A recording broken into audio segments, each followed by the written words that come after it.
Hello and welcome to News Central TV. I'm Darshan Usman. The top stories at this hour. After 29 years, victims of Fiser drug trials in Kano State call for justice. Nigeria Governors Forum backs proposed tax reform bills as it kicks against increase in value-added tax. Rights groups condemn government on miners' death. Details shortly.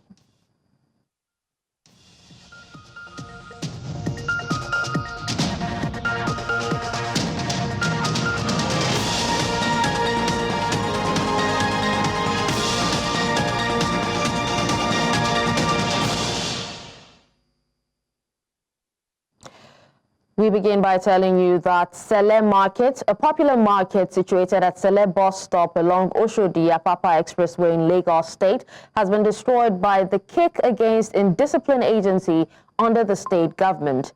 Now, the market men and women woke up to this destruction by the agency, saying that they were not given prior notice, else they would have prepared for this.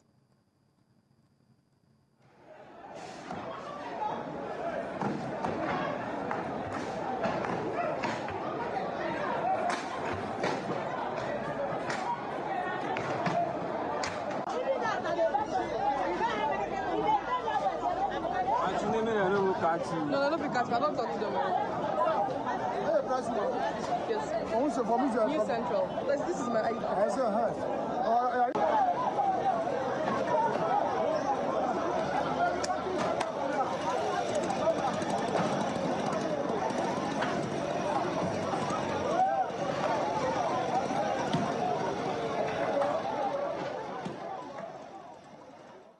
We'll be joining Omo Lola, who is live at the location of the incident later in the course of the bulletin.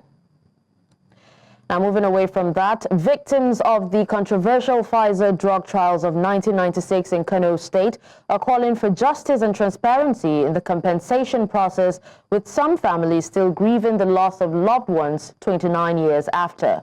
The calls were made at News Central's Town Hall series, the first for the year 2025, held in Kano. News Central's Sagir Ibrahim completes the report. He has 3 younger ones and they are all married.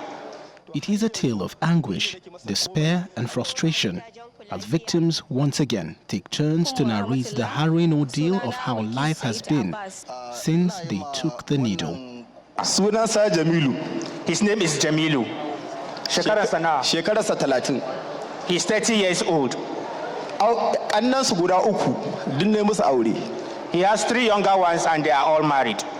To har yanzu ni ne nake masa komai, a yanzu haka pampers ce a jikinsa. Up till now, I am the one doing everything to him, for him. And as he's seated right now, he's wearing diaper. Since the time I got the drugs, I lost the use of my legs. Her dream was to become a journalist. She wanted to go to school and become a journalist that people will hear her voice all over the world, but she doesn't have that opportunity to go to school and achieve her dream. She was once married, but because of her disability, her husband had to let her go. Despite this hellish experience, they say the compensation process for victims and their families has left a bitter taste in their mouths. From an initial settlement sum of $175,000 each, survivors claim that the compensation and settlement process has been anything but transparent.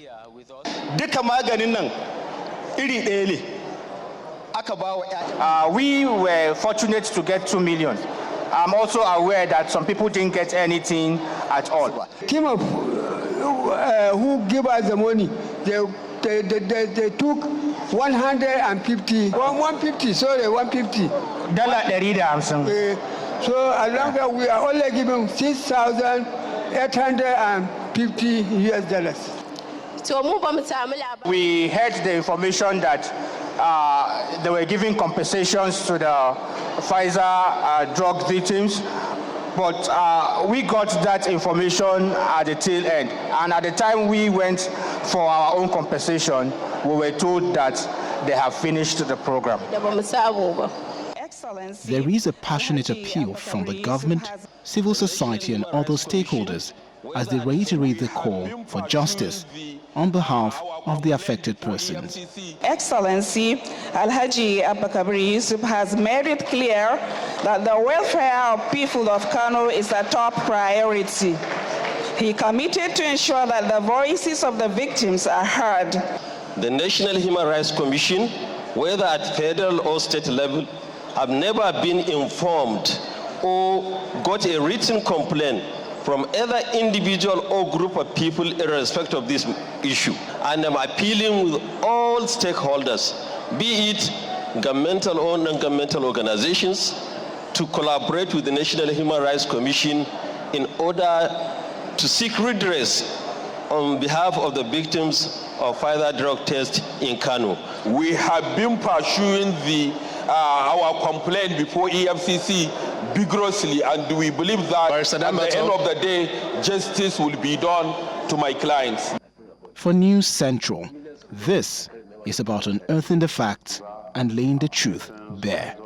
Our intention is to make sure that no Nigerian is ever deemed or thought to be less than any Nigerian, as long as we have the opportunity to give them a voice. Those who failed you, they will not know rest until they do right by you. The News Central Town Hall series, since its inception, has been organized in fulfillment of its commitment to development and investigative journalism. It serves as a critical platform for ordinary citizens to voice their concerns and grievances about issues affecting their welfare and well-being. We now move over to News Central's Omolola Ololade, joining us from the scene of the incident of the Sele market destruction. Omolola, please, can you tell us what is the situation of things at the moment? Okay, so we're at one of the popular markets in Sele. It's called Sele Market, under the bridge here on the Apapa Expressway.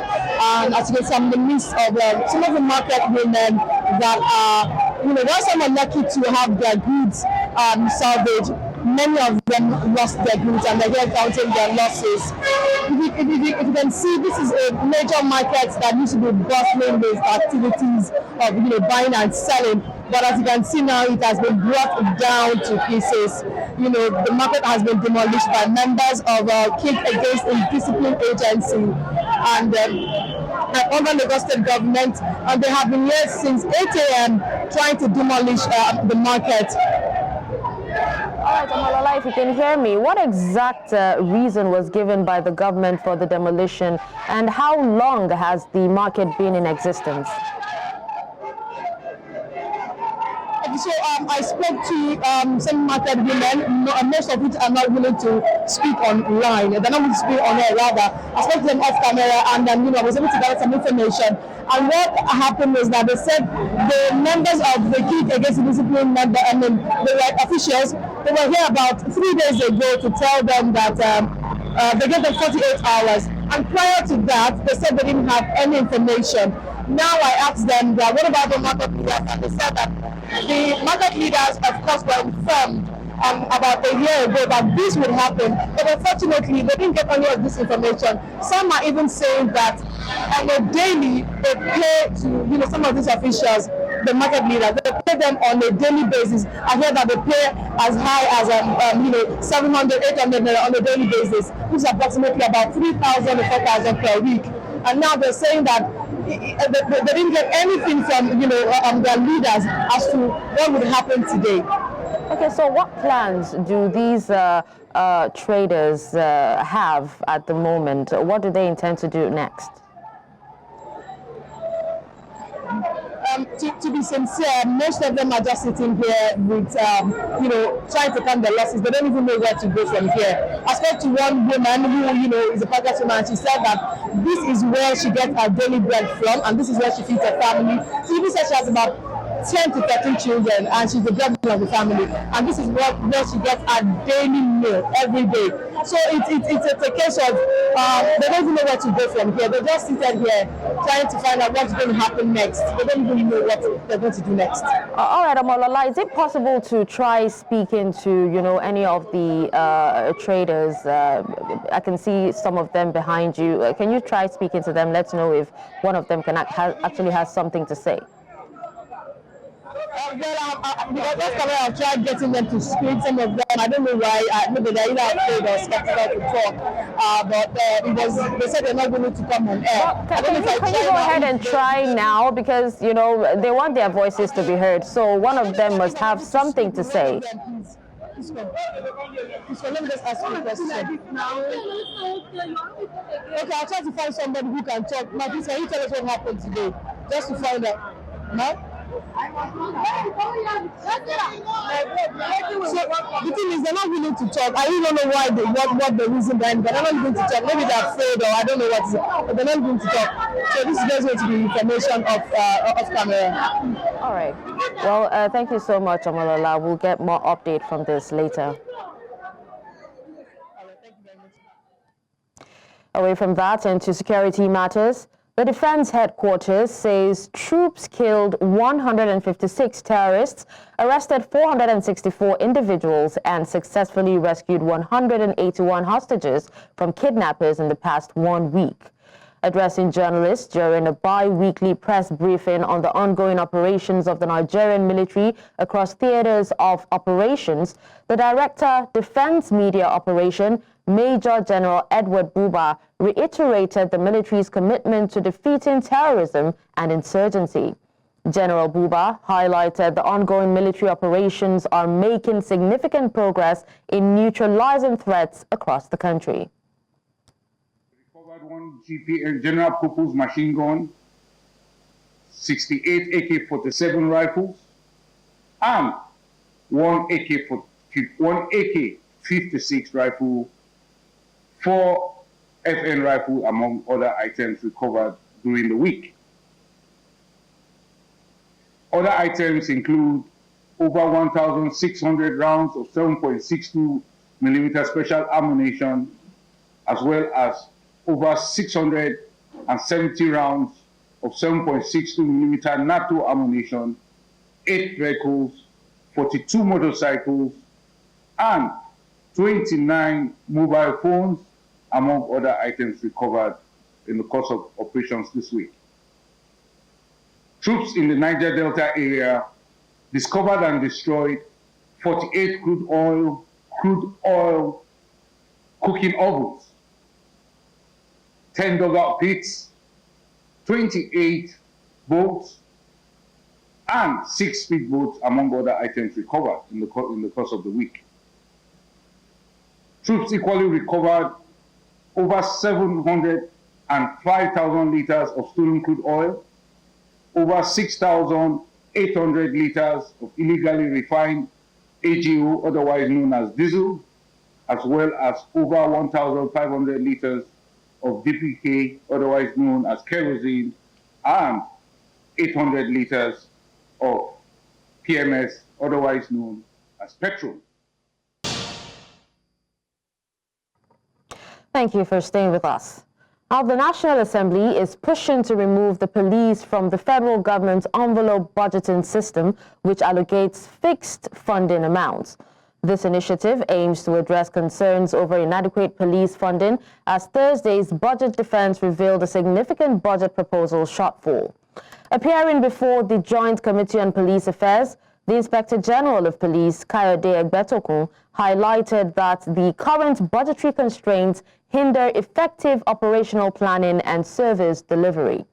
Lawmakers argue that a more flexible budgeting approach would better support the police in enhancing national security and effective communication. It's very glaring that the police is being grossly underfunded. We are limited by this envelope budget system has limited us. Last year, we argued for the removal of the Nigerian police from the envelope budget system. We didn't succeed with that. We would not have been able to achieve all that we achieved in 2024 if Mr. President has not intervened effectively. A lot of time we have had to go to Mr. President and he has intervened. We have been able to assess some special intervention in the course of our operations in 2024, and that really helped us to deliver on our mandates as much as we were able to do in 2024. You begin to lament. The presentation of the IG is simply the story, tragic story of this country. Consequently, you come to the 2025 that was just introduced, and you look at the police wanted 1.8 trillion. The envelopers said, okay, 1.252 trillion will be given to them. But you now take your phone and try to now convert even the envelope, the demand of the police, into dollars. You now say you have arrived at slightly over $4 million US. When I look at this budget, I am worried because the whole world is leaning towards artificial intelligence and using technology for policing. What you have in your entire budget, wallahi, is not enough to implement what you need to police Nigeria. And I think as a nation, we need to really be serious about these things. You go to the Western world, you go to Dubai, you see everywhere, there are cameras all over the place. You barely see, there are police everywhere, but they're not visible. Technology is more visible than even human beings. Meanwhile, lawmakers again clashed during a budget defense session between the Joint Police Affairs Committee of the Senate and House of Representatives and the Nigerian Police Force led by its Inspector General, Kayode Egbetokun. It began with disagreements on the police proposed budget presentation and escalated into a rowdy exchange that led to a dramatic walkout by Senator Onyekachi Nwaebonyi from Ebonyi North. Confrontations began with Egbetokun starting his presentation on the proposed activities of the police in 2025 and was explaining plans for the construction of 5 zonal police headquarters. He was interrupted by a member of the House of Representatives, Mark Essiet from Akwa Ibom State, who observed discrepancies in the details being presented by the IGP and what was contained in the official document provided to the committee members.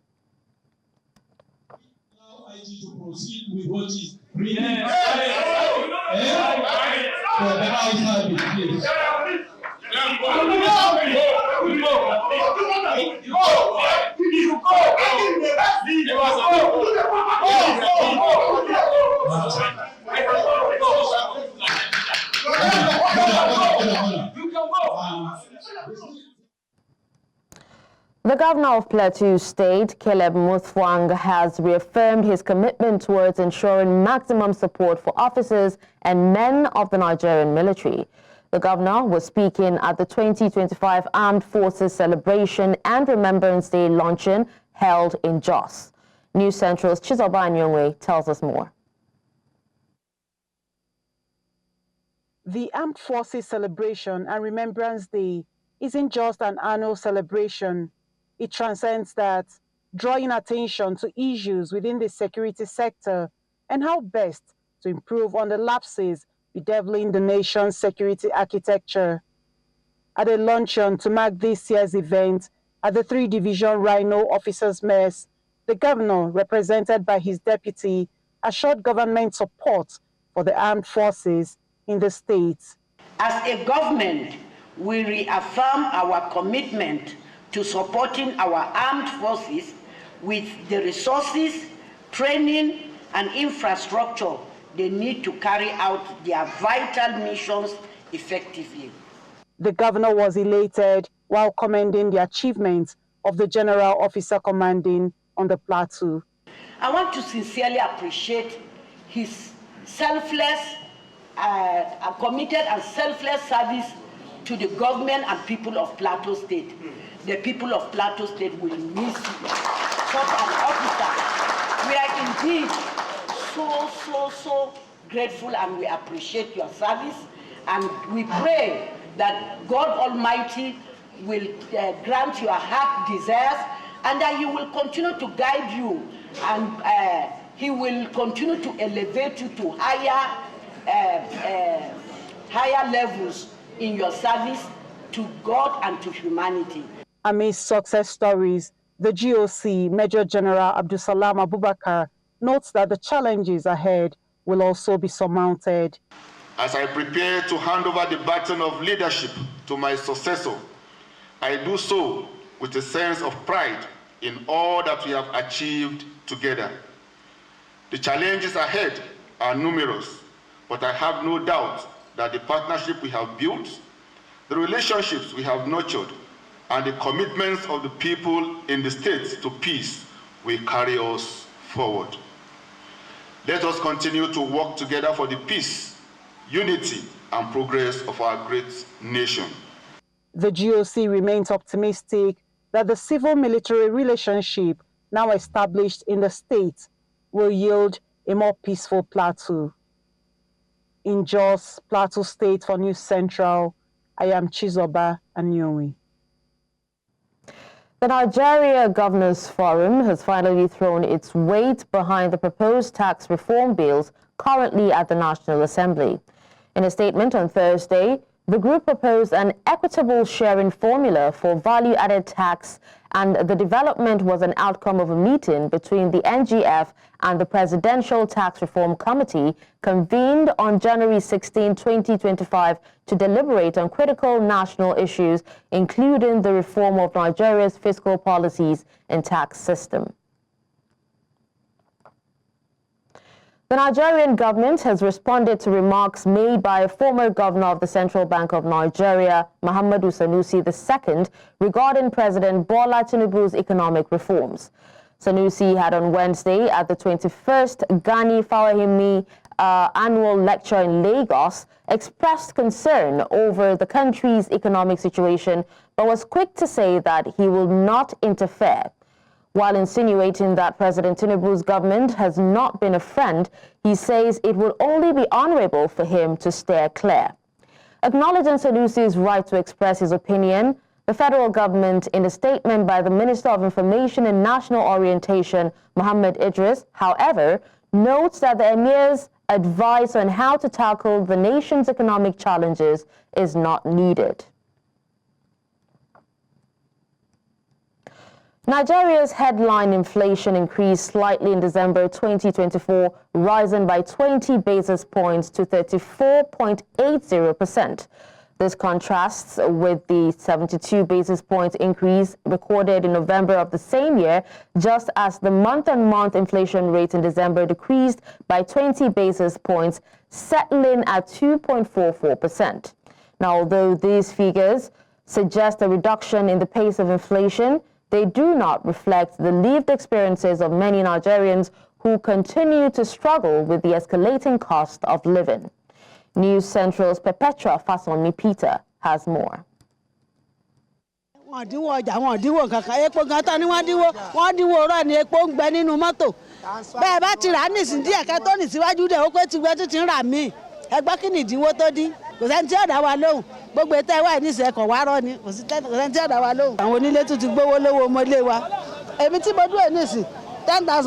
I'm 73 March this year. I support today year again. I support to make my children they feed me. My children don't have job. Now this what call for to do for we eat. Shall we get happiness?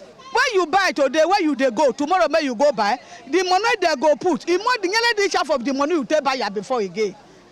Please make them help us. Because we are tired. Everything don't they go, nobody eat belly food. Yesterday I don't eat anything at the chance. I run to my house, then the papa I drink for morning, I go drink for night again. I go sleep with empty stomach. Dissatisfaction, discontent, hunger and anger. All these characterize the default mode of the everyday Nigerian. The reason is not far-fetched. Citizens are going through the worst cost of living crisis in a generation. the president said that he had opened you pay custom duty when you import maize. I tried sourcing maize from outside. You find out that this same bag of maize I get for 80,000 naira here in Nigeria, I saw a supplier from South Africa that was going to give me that maize for as well as 30,000 naira. It's when it now gets to Ababa port that I will now pay Nigerian custom times 3 of the money I paid to buy the maize. So if they really implemented that 180 days window of no custom duty, price of things, everything will drop. If we can't produce enough in Nigeria, the government should open border and import. If they can import foodstuffs now, everything will drop. While it is important to note that the rate of inflation in December rose marginally by 20 basis points against 72 basis points between October and November, Nigerians want much more than these figures. They want to see significant drop in prices of food, goods and services and less pressure on their wallets. We are suffering. People are dying every day, crying. Things are very expensive. They should just reduce everything. It will help a lot of people. This is stock taking in anticipation of the rebased consumer price index, while concerns arrive that this could lead to a single-digit inflation figure for the country.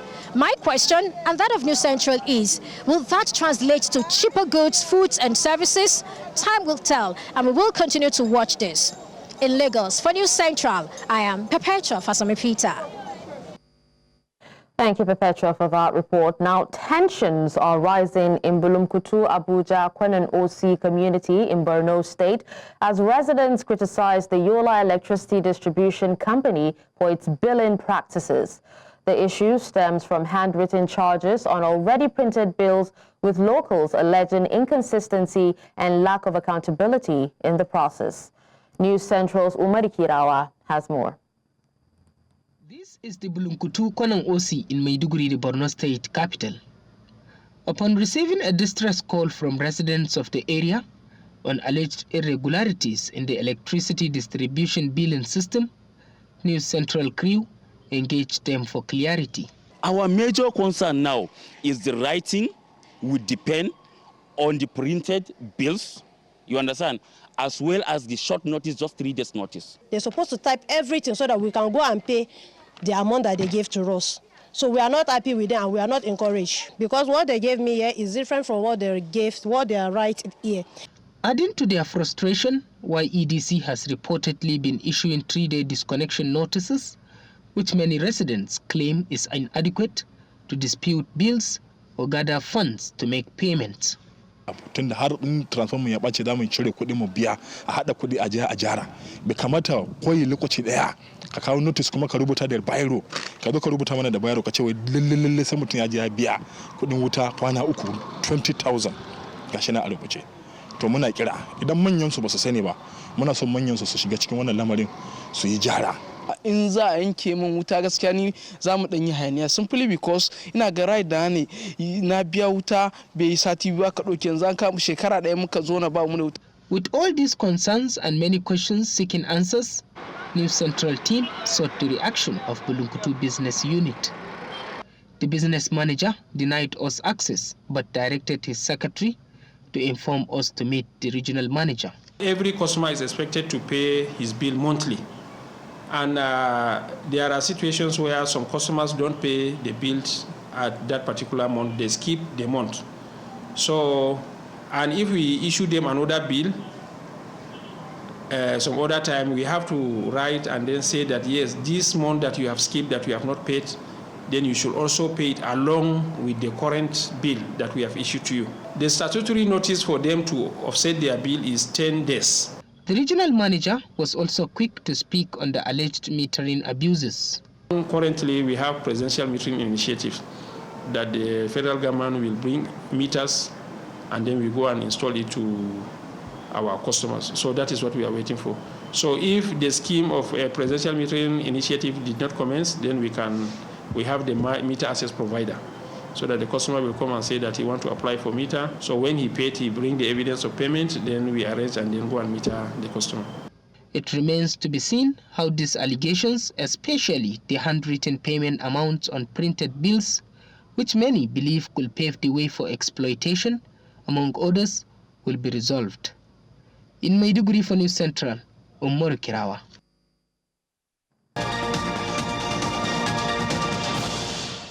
The Edo State chapter of the All Progressives Congress, APC, has stated that the party is determined to reclaim all properties that were forcibly taken from the party by the People's Democratic Party, PDP, while in power over the past 4 years. Addressing journalists in Benin City, the Edo State capital, the state chairman of the APC, Jared Tenebe, reveals that the building rightfully belonged to the APC as they had renewed the rent for a period of 7 years before the PDP, with the help of former Governor Godwin Obaseki, forcefully took it from them. Tony Aziegbemi, the state PDP chairman, who was present at the premises at the time of the takeover, was subsequently escorted out of the building by Blessing Agbebaku, Speaker of the Edo State House of Assembly. From time that we don't want problems, but when you bring trouble, there's no trouble. I'm happy that I'm in my office today. We have taken over at Airport Road. You saw when they took the chairman of PDP out of this place. You know, when they took this office from us, they did not stop at that. They went to all the local government and collected our offices from us.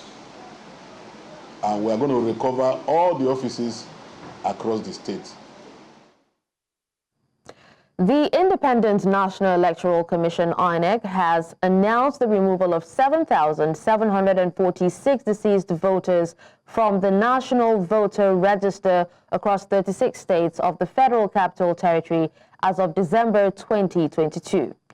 Victoria Etta Messi, the Director of Voter Education and Publicity, shared this update with journalists on Thursday, confirming the figure. INEC also emphasized that a comprehensive cleaning of the voter register is carried out ahead of each general election. In its December 2024 review, following the 2023 general election, INEC noted ongoing challenges in maintaining an accurate voter register despite improvements in the registration process, which added over 12 million new voters. The president of the Nigerian Economic Society, NES, Professor Adeola Adenikinju, has said that cash transfers to those living in poverty and increased capital spending are the best strategies for tackling poverty and unemployment in Nigeria. He made these recommendations during an interactive session organized by the Senate Committee on Appropriation on the proposed 2025 budget. Chairman of the Appropriation Committee, Senator Adeola Olamilekan, acknowledged the ambitious nature of the budget but expressed confidence in Tinubu's strategy to address Nigeria's revenue challenges. However, Minister of Budget and Economic Planning, Atiku Bagudu, offered a slightly different perspective. He argued that poverty reduction efforts should prioritize enabling business activities to thrive. We must tie capital spending to employment generation. There must be a deliberate effort to link capital allocation to employment generation. Employment is very important in this country where we have those challenges. Capital allocation must be, every project must define how much job are they going to create. Now, within a quick walk, and assume that for every $10 billion naira you have, you can generate one job, direct or indirect.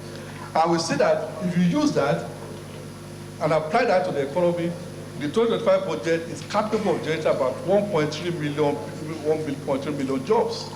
And if we focus just on sectors that can drive growth, that are employment generating, we can generate from this economy, based on the capital spending for 2025, about 690,000 jobs.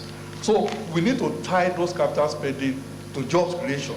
And if we do that, that also impact on employment generations, and poverty reduction. We must commend ourselves. We must commend the president. We must commend the National Assembly.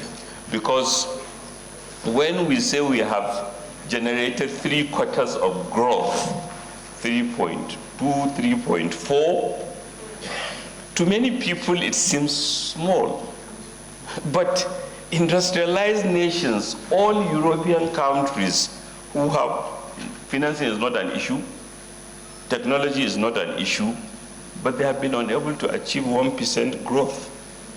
Yet we are achieving 3.4 and going up, just to contextualize how much our strategy is turning the economy in the right direction and putting us going where we should be headed. And this is not a small achievement. And the 2025 budget is intended, among others, to continue. Rights groups have criticized the government for failing to prevent the death of miners after security officials cut off food and other essential supplies to the miners for several weeks and delayed a rescue operation. Now, since September, hundreds, possibly thousands of suspected illegal miners were believed to be holed up in the vast tunnel network of Stilfontein mine without adequate food or water after police surrounded the mine without warning and stopped supplies from getting in. Meanwhile, South African police spokesperson Atlende Mati on Wednesday said that the deaths recorded were not government or police's fault, but she put the blame on alleged kingpins. Earlier, we were joined by Mametwe Sebe, a human rights lawyer and Giwusa president for Gauteng, South Africa, to discuss more on this. And the direct cause of the death of these miners is the decision or series of decisions taken by government to ensure that these miners remain trapped 1.6 to 1.8 kilometers underground without an option of coming out. And in that whole period, they were starved of food, water, and medication, and they died consequently of starvation and dehydration, as well as severe instances or complications resulting from the chronic diseases that many of them had and required medication. All of these things police were aware about. They decided to lie. They decided to criminalize and just to dehumanize these workers. And it is that which has created this situation. And death certificate clearly show starvation is the main and the immediate and direct cause of their death. And now we move to more stories where a Pakistani court on Friday convicted former Pakistani Prime Minister Imran Khan and his wife Bushra Bibi in a landmark graft case, sentencing Khan to 14 years in prison. Imran Khan, who has been in custody since August 2023, faced charges in nearly 200 cases.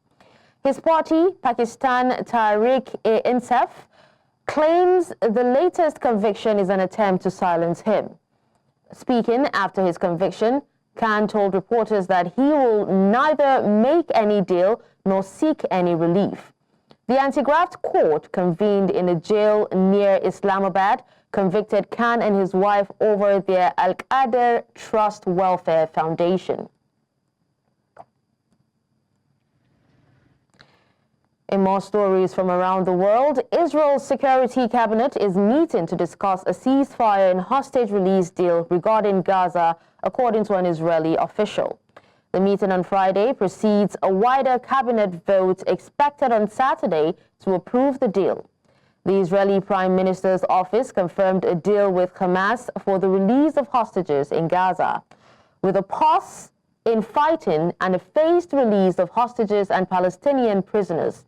However, Israeli bombardments have continued, resulting in dozens of deaths, marking the highest daily toll in over a week. Human Rights Watch has condemned governments for what they call their craven unwillingness to defend international norms and institutions in 2024.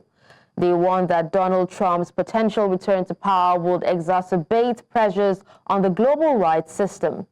HRW Chief Tirana Hassan highlighted extreme rights violations in regions such as Gaza, Sudan, Haiti, and Ukraine, noting that elections and deadly conflicts tested the integrity of democratic institutions and human rights principles. The 500-page report cited mounting repression in Russia, India, and Venezuela, alongside the ongoing destruction in Gaza, Sudan, and Ukraine. I think the sort of democratic backsliding, the weakening of democratic institutions, the fact that, in countries from, Pakistan to Cambodia, we've seen political opponents hounded into exile, imprisoned. Here in Thailand, obviously you had the Move Forward Party dissolved by the Constitutional Court. Civil society is really under siege everywhere. I think party, and there is a long history of transnational repression in this region involving governments, effectively trading dissidents in an effort to silence them.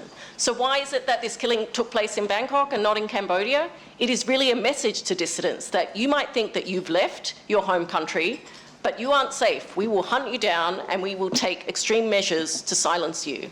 And I think this is something that we're very concerned about as a growing trend in this region.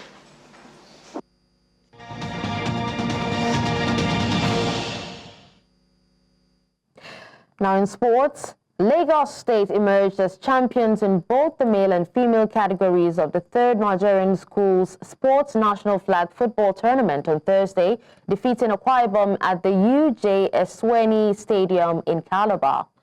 The Lagos girls narrowly defeated Akwa Ibom 14-12, while the boys secured a commanding 22-12 victory over the defending champions. Prominent figures at the event included Cross River State Deputy Governor Peter Ode and the Speaker of the House of Assembly, Honorable Albert Ayambem. Nigerian American Football Association President Babajide Akeredolu awarded 1 million naira to each of the winning Lagos teams. Akwa Ibom earned 750,000 naira as first runners-up, while Cross River and FCT received 300,000 naira for 2nd and 3rd place, respectively, along with 20 million naira scholarships. Still talking sports, the 3rd leg of Season 6 of the Dolphins Swimming League will take place this weekend at Lagos Preparatory and Secondary School in Ikoyi, featuring 12 schools vying for top honors. Defending champions, Grange and St. Saviour's schools will face tough competitions from LPSS. Green Springs, Atlantic Hall, Riverbank, Temple, Corona, White Sands, Lagoon, and others. Now, the tournament, supported by the Lagos State Swimming Association, the Nigerian Aquatic Federation, and endorsed by the Nigerian Olympic Committee and Nigerian School Sport Federation, serves as a platform for selecting Nigeria's team for the 2025 ISF Gymnasiade and Belgrade.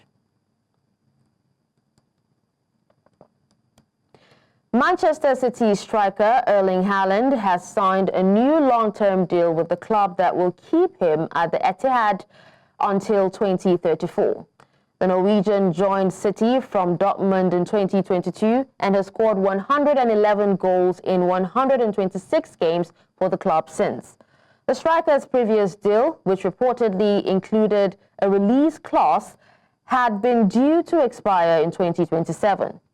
Haaland's new deal will see the striker remain with City until his 34th birthday, should he stay at the club until its expiry in 9.5 years' time. Haaland's contract renewal comes 2 months after Pep Guardiola's decision to sign a new 2-year deal of his own. The length of Haaland's deal is the longest in the Premier League, eclipsing the 9-year deal Cole Palmer signed with Chelsea last August. That's all at this hour. But before we go, let's remind you of our top stories. We told you that after 29 years, victims of Fiser drug trials in Kano State are calling for justice. We also told you that Nigeria Governor's Forum backs proposed tax reform bills as it kicks against increase in value-added tax. Finally, you heard that rights groups have condemned South Africa's government on minors' deaths. You can watch News Central live on DSTV channel 422, Star Times channel 274, Avo TV, and YouTube. Many thanks for watching. I'm Darshan Usman.